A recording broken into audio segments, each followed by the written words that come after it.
voulais simplement vous souhaiter une bienvenue sur Brignoles et surtout vous remercier de venir participer à ça. Nous sommes très heureux de ça. De fait, je m'aperçois qu'il y a principalement beaucoup de jeunes et ça, c'est hyper riche parce que vous allez avoir une vision différente de la nôtre et ça, c'est, je pense, très riche. Deuxièmement, et ne pas avoir l'œil brignolais, comme j'allais dire, puisque nous on vit dans la ville et on a tendance à être voilà, peut-être un peu dans notre microcosme. Et vous allez avoir un œil beaucoup plus large et jeune, parce que vous allez avoir l'œil professionnel. Il faut savoir que le Brignoles est mis en SP1 avec un PSMV. Voilà, donc je pense que pour vous, c'est quelque chose qui peut être intéressant avec une vision différente. Voilà. Avec un périmètre défini sur le SP1 et le PSMV en cours. Voilà, donc on sait que ça va durer au moins 5-6 ans, le temps de le mettre en place. Donc voilà. Ça glisse pour l'instant, mais c'est quelque chose d'intéressant par rapport au centre historique.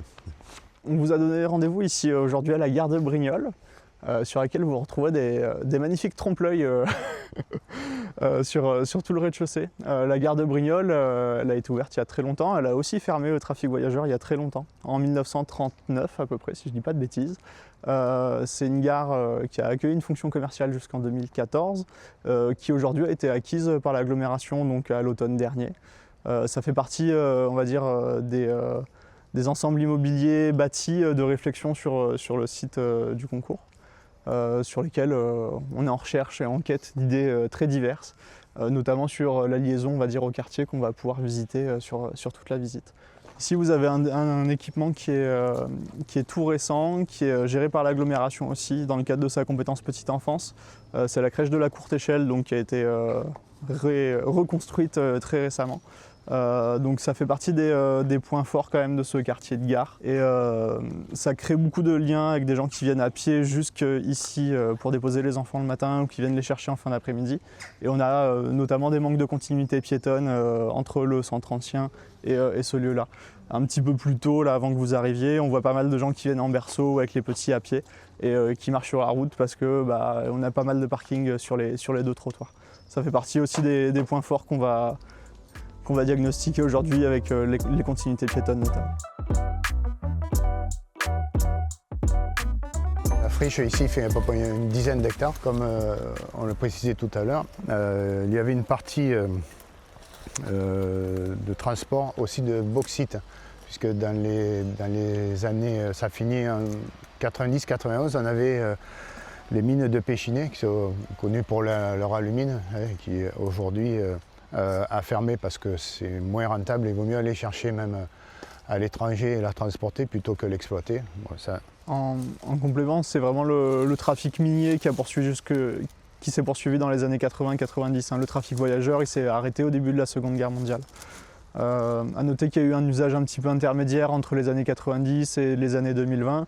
Il y a eu l'association du train touristique du Var, qui venait exploiter donc, la ligne donc, juste de Carnoules jusqu'à Brignoles, voire Saint-Maximin quelquefois, mais de manière assez ponctuelle. C'était des autorisations de circulation qui étaient délivrées par SNCF de manière très irrégulière, on va dire, mais qui a permis d'avoir une certaine continuité. Et là, ça fait 3 ans, je crois, qu'ils ne circulent plus.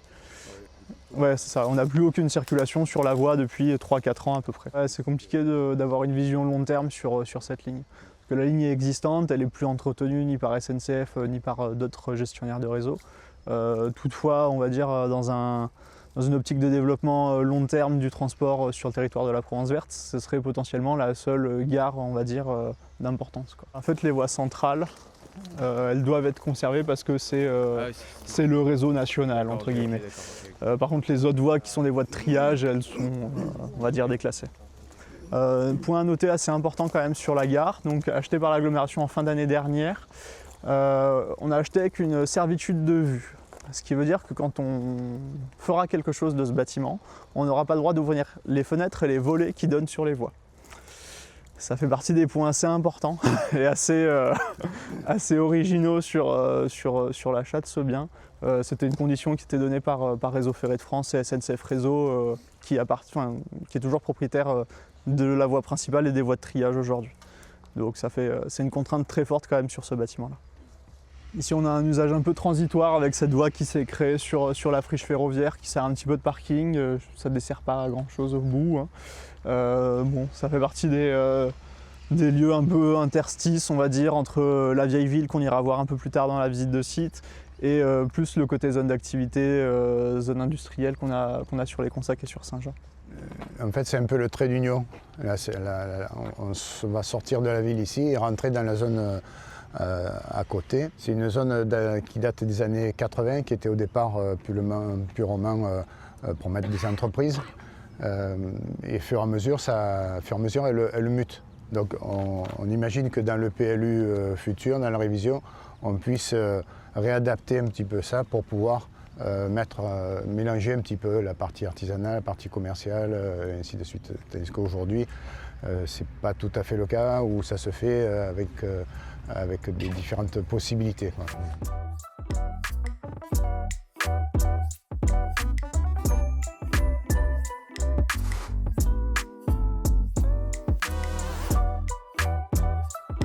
On est à l'entrée de la zone d'activité des Consacs.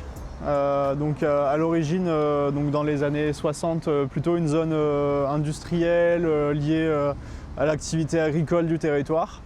Zone qui a pas mal muté ces 2 dernières décennies, hein, sur une vocation un peu plus commerciale, et encore plus particulièrement ces 10 dernières années avec l'arrivée d'Action, l'arrivée d'un fast-food que vous voyez derrière vous et d'autres activités, on va dire, plus commerciales ou de commerce de bouche. C'est un lieu, vous le voyez, vous l'entendez surtout de passage. Vous avez vu la continuité entre la friche ferroviaire et ici la zone d'activité qu'on va poursuivre un petit peu après. Elle est assez compliquée à pied, même si là on a des aménagements qui sont encore assez récents. Vous verrez tout à l'heure quand on le fera dans l'autre sens, c'est un peu moins intuitif, on va dire. Ça fait partie des pôles économiques de l'agglomération, la zone des Consacs avec la zone de Saint-Jean qu'on va voir juste après. En fait on est sur un lieu de confluence. On a la rivière du Caramy qui passe juste là derrière nous, la friche ferroviaire qui passe là où on était, tout ce réseau viaire en fait qui se croisent et sur lesquels on a besoin, on va dire, de réflexion, de réponses, d'idées nouvelles pour réaménager un petit peu tout ça, faire en sorte que ça puisse marcher un petit peu mieux. Site naturel qui est quand même assez riche et en fait quand on est dans la zone des Consacs ou quand on passe en voiture on ne le voit pas du tout. C'est la rivière du Caramy, on va dire, est assez peu mise en valeur. La ville a quand même plutôt fait d'eau lorsqu'elle s'est développée à cette richesse naturelle. C'est quand même un élément qui est assez prégnant quand même dans le paysage brignolais, même si on ne le voit pas tous les jours. Ça fait partie des choses sur lesquelles on souhaite quand même pouvoir travailler. La route qui est très passante, qui est juste derrière nous, c'est l'ancienne Nationale 7. Vous en voyez un vestige là ici avec une ancienne station-service. On était vraiment sur les congés payés, la période des grandes vacances. C'est quelque chose qui a beaucoup marqué le territoire dans son développement également. Et sur lequel il y a quand même une certaine identité, sur laquelle à la fois la ville et l'agglomération travaillent sur leurs compétences tourisme, l'accueil. La Nationale 7 a changé 3 fois d'axe. Le premier, il était là, il passait sur le pont. La deuxième est passée là où on voit de l'autre côté du Caramy, pour ressortir au même endroit, mais éviter vraiment le centre-ville. Et aujourd'hui, on a une voie de contournement qui est plus au nord-ouest, et à partir d'un rond-point qui est ouest de la ville, qui rejoint l'est de la ville. On a l'habitude de dire ici c'est côté Marseille et l'autre côté c'est côté Nice en fait. Voilà. Mais bon, on a changé 3 fois d'emplacement. J'imagine que c'est pour par rapport au flux. Hein. Au départ, il y avait beaucoup moins de flux.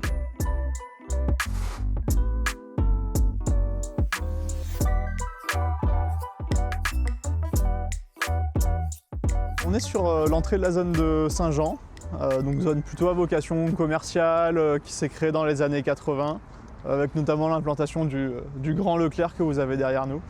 On est sur une zone qui est très routière.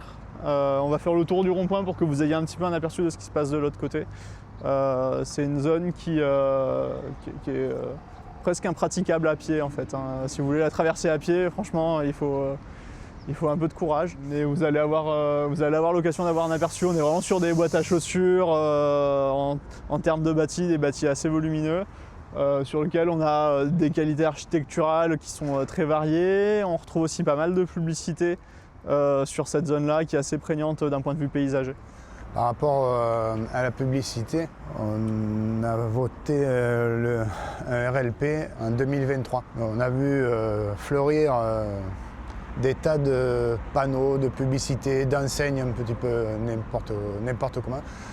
Et un bureau d'études s'est mis sur le dossier, ils ont relevé 175 infractions. Ces panneaux-là, c'est incroyable. Donc au fur et à mesure, on est parti dans une démarche plus d'échange avec les propriétaires pour leur expliquer qu'effectivement maintenant il y allait avoir un règlement et que fur et à mesure on glissait sur vraiment une surface dédiée avec des espaces entre chaque enseigne de façon réglementée. On arrête de faire n'importe quoi. Ouais. Donc on est sur on va dire l'axe central, l'ancienne N7 qui traverse aujourd'hui la zone de Saint-Jean. On a un trafic routier qui est quand même très important tout au long de la journée, en particulier en début, en fin de journée, on a pas mal d'embouteillages sur cet axe-là. Il y a un enjeu paysager en premier lieu, qui fait que cette zone elle est assez peu agréable on va dire à traverser aujourd'hui. Et en second lieu, on a aussi un enjeu de sécurité. Sur toute la longueur de cette zone, vous avez un terre-plein central, ce qui fait que si on a un embouteillage et un accident, on n'a plus personne qui peut circuler. Ça fait partie des éléments et des zones sur lesquelles on a un réaménagement, une réflexion qui est assez urgente on va dire à mener. On est vraiment à l'interstice entre la zone de Saint-Jean et un quartier plus résidentiel qui est juste derrière nous. Ça fait partie des points de friction on va dire entre deux zones avec la voie ferrée sur laquelle on va passer qui est juste là en fait à l'arrière de la zone.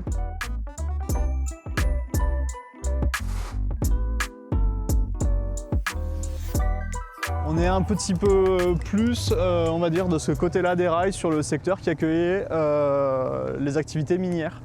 En fait, dans plein de villages de la Provence verte, vous aviez des mines dans lesquelles on extrayait du coup de la bauxite. De ces mines, on faisait partir des wagonnets dans lesquels il y avait donc le minerai de bauxite qui arrivait ici à Brignoles.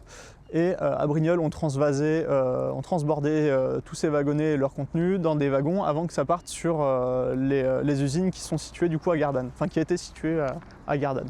Donc on est toujours un petit peu dans ce côté on va dire patrimonial de la ligne Carnoul-Gardanne qui marque quand même assez fortement le territoire. Donc là on est vraiment à l'interstice on va dire entre plusieurs tissus urbains qu'on a pu croiser, les tissus plus économiques et plus résidentiels.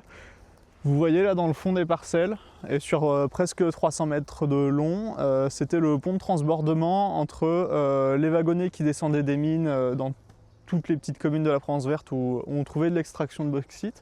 Et en fait sur la partie basse on avait les wagons, on va dire grands wagons, qui descendaient jusqu'aux usines à Gardanne. Donc c'est pareil, ça fait partie des marqueurs du paysage historique. C'était vraiment le pont de transbordement de la société qui était installée sur Brignoles pour l'exploitation minière.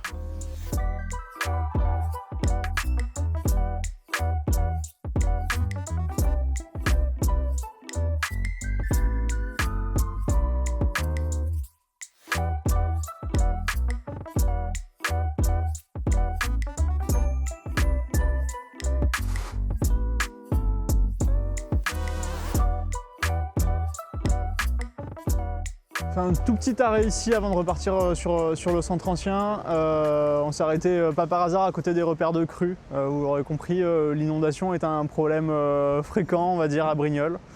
Surtout sur les deux dates que vous avez là où il y a eu des inondations vraiment très importantes. Donc en 78 et en 2011. 2011 le niveau était à peu près là. Ça vous laisse quand même une petite idée de ce que ça donne dans les propriétés en face et aussi en termes de circulation sur la route qui est au-dessus. Ça a quand même des impacts assez importants et c'est aussi des marqueurs sociaux du territoire. C'est des crues qui ont marqué les habitants et les administrations en matière de gestion de crise et comment est-ce qu'on ressort de ces crues-là suite à ces intempéries.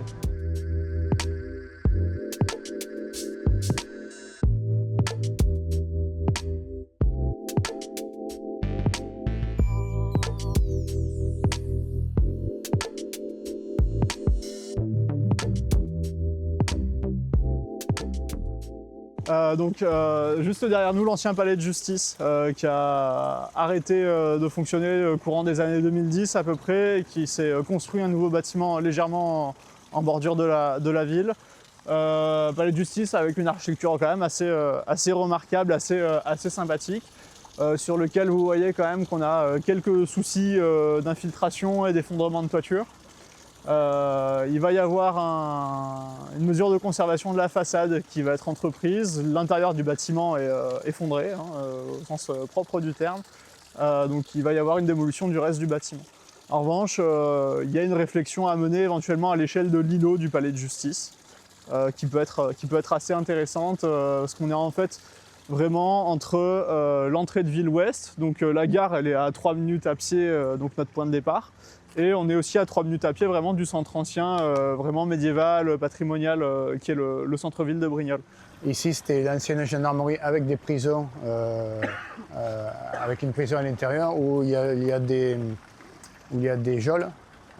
Aujourd'hui, on aimerait conserver, parce qu'il y a vraiment des peintures extraordinaires à l'intérieur, des gens qui sont restés pendant des années emprisonnés là.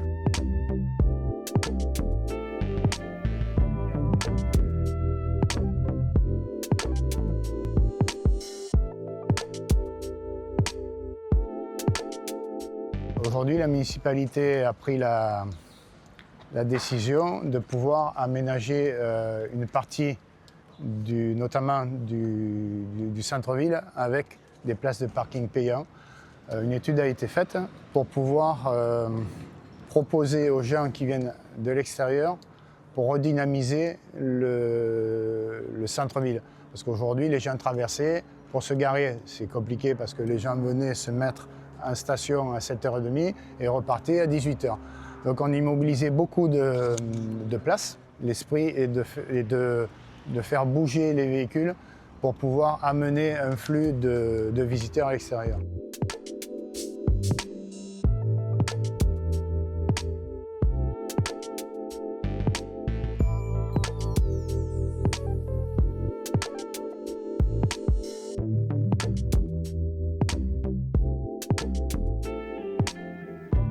Donc on est entré dans la vieille ville de Brignoles, vous l'avez bien remarqué. On est dans le jardin Charles Gahout, qui a été réimaginé, redessiné, repris en 2019-2020.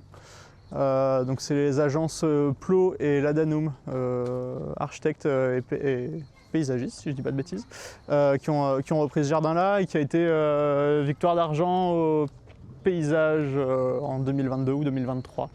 C'est un des rares jardins, c'est le seul jardin dans le centre de Brignoles. Donc c'est quand même un espace de respiration assez important, assez intéressant. Vous avez vu, on n'y entend plus du tout les voitures, ou pratiquement pas. C'est vraiment un espace de détente et sur lequel il y a eu quand même une belle appropriation de la part des habitants.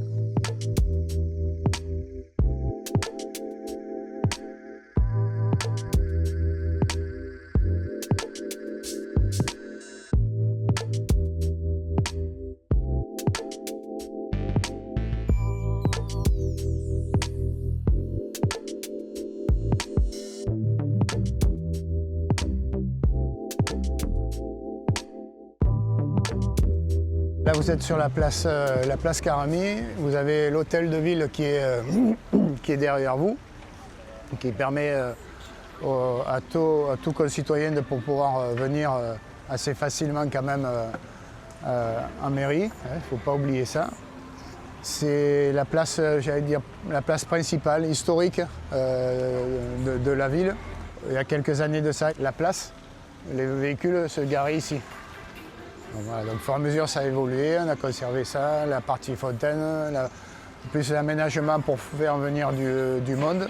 Le souhait, c'est de faire le trait d'union entre ce qu'on a vu en partie est, avec la gare, le développement de cette partie-ci, là, et ce qu'on va voir tout à l'heure à l'ouest de Brignoles, sur la partie ouest, où il y a la partie cinéma qui a été entièrement restaurée. Voilà.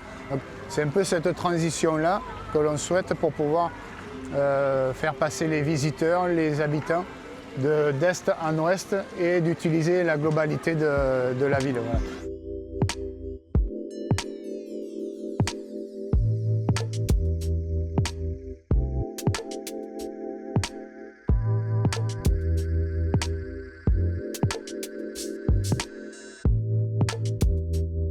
On est vraiment sur le pôle Liberté, l'emblème de la première phase d'Action Cœur de Ville. Ça se voit beaucoup, donc on est complètement sur l'est du centre historique qu'on vient de traverser. Donc on peut dire en quelque sorte que Action Cœur de Ville 1, ça a été l'est de la ville, et qu'Action Cœur de Ville 2, ça va être plutôt l'ouest, avec le pôle gare et zone d'activité qu'on a visité ce matin. Il y a 5 ans, vous avez des véhicules qui se garaient au milieu. Ici, c'est un ancien collège. On voit la façade que je vous ai parlé tout à l'heure, qui a été conservée et rattachée au bâtiment, avec un espace cinéma de 6 salles. Dans la continuité, la seule chose qu'on a conservée ici, c'est le hall des expositions que l'on a conservé en aspect extérieur. À l'intérieur, c'est une petite salle de spectacle qui accueille 400 places à peu près.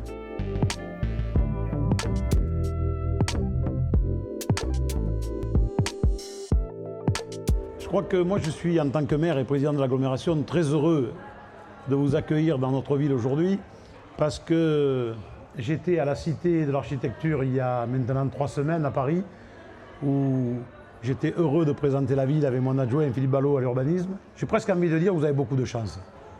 Beaucoup de chance parce que la ville de Brignoles est riche en matière urbanistique, on va dire, même si elle a été abandonnée pendant de nombreuses années, ça vous avez dû vous en rendre compte. Mais on a un vrai projet sur ce territoire et sur cette ville. C'est un projet, si vous voulez, les entrées de ville, c'est quelque chose de très important pour nous, puisque c'est les années 70 où on construisait des boîtes à chaussures et on ne se préoccupait pas de ce qu'il y avait autour. Et aujourd'hui, on le paye cash. Et c'est pour ça qu'on est très heureux que vous soyez présents autour de ce projet. Et puis, ce lieu qui, pour moi, est un lieu magique pour nous, pour la ville, c'est le terrain des RFF, où il y a un potentiel énorme. Alors c'est sûr que la facilité c'est de faire du logement, mais ce n'est pas ce qu'on veut. L'idée c'est de réfléchir à comment on peut organiser un projet urbanistique pour les 50 ans qui viennent, sans faire que du logement. Ensuite, les Cordeliers, eh bien, on a une périphérie avec les remparts sur lesquels il faut remettre, à mon sens, au goût du jour, parce que quand vous le regardez, vous ne les voyez plus. Donc il faut le réimaginer. Et puis il y a l'ancienne coopérative sur laquelle on peut retravailler, qui à mon avis me paraît être quelque chose de très fort. J'espère que vous allez vous régaler. Si vous vous régalez, on va se régaler. Donc c'est super. Merci beaucoup.